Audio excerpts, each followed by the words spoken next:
The battle over Los Angeles occurred on the night of February 24, 1942, less than 3 months after the Japanese attack on Pearl Harbor on December 7, 1941, which thrust the United States into World War II. The West Coast, particularly California, was gripped by fear of further enemy raids, with blackouts, air raid drills, and anti-aircraft installations becoming commonplace. This tension was exacerbated on February 23, 1942, when a Japanese submarine shelled an oil field near Santa Barbara, marking the first attack on the continental U.S. since the War of 1812. This event heightened paranoia, setting the stage for the incident in Los Angeles. At 2:25 a.m. on February 25, 1942, air raid sirens blared across Los Angeles, ordering a total blackout.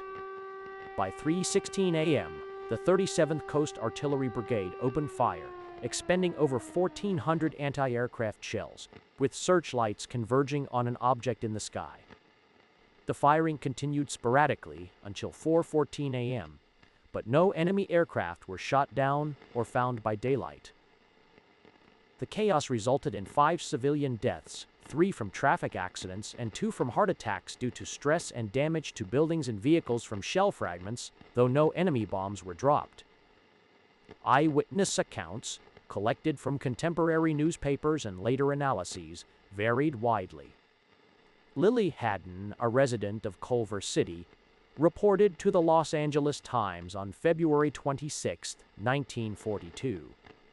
All of a sudden, there was a tremendous explosion, and a flare shot into the sky. We could see a plane right over our heads. Then there were more explosions and more flares. The noise was terrific. It lasted about an hour. Another account from the Los Angeles Examiner claimed, "A witness puts the number of planes at 50. 3 are shot down over the ocean. A battery near Vermont Avenue takes out another." These accounts, however, are inconsistent, with some seeing planes and others reporting bell-shaped or oblong objects, ranging from 16 to 80 feet, traveling at speeds up to 200 miles per hour.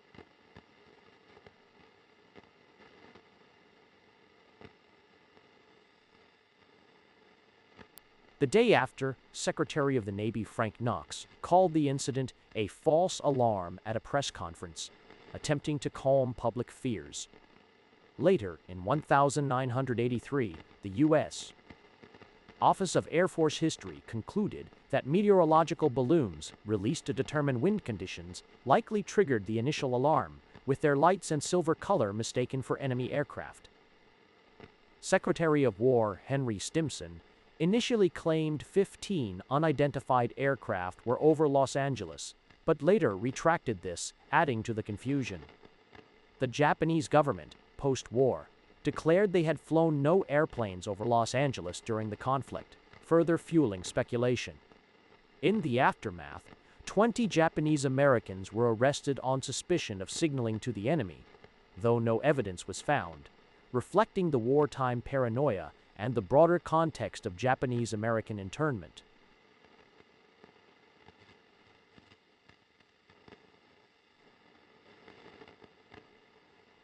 Despite official explanations, conspiracy theories abound, particularly around UFOs. A photo published in the Los Angeles Times on February 26, 1942, shows searchlights converging on what some interpret as an alien spacecraft. However, historian Larry Harnish noted that the photo was heavily retouched, a routine practice at the time to improve contrast in black and white images, which likely created the appearance of an object. Other theories include the Majestic 12 documents, released in 1987 and largely discredited, claiming 2 alien aircraft were retained from the battle, with a Marshall Roosevelt memo dated March 5, 1942, suggesting interplanetary origin. Additional speculations involve secret Japanese bases in northern Mexico, submarines carrying planes, or the incident being staged to justify moving coastal defense industries inland. Representative Leland M. Ford of Santa Monica called for a congressional investigation, stating, None of the explanations so far offered removed the episode from the category of complete mystification. This was either a practice raid, or a raid to throw a scare into 2 million people, or a mistaken identity raid, or a raid to lay a political foundation to take away Southern California's war industries. After reviewing the evidence, it seems most likely that a meteorological balloon triggered the alarm, but the photo and some accounts leave room for doubt. Was it a UFO? A secret test? Or just war nerves? The truth is out there, and it's up to you to decide. On that night in 1942, Los Angeles looked to the skies and saw something that would haunt them for decades to come.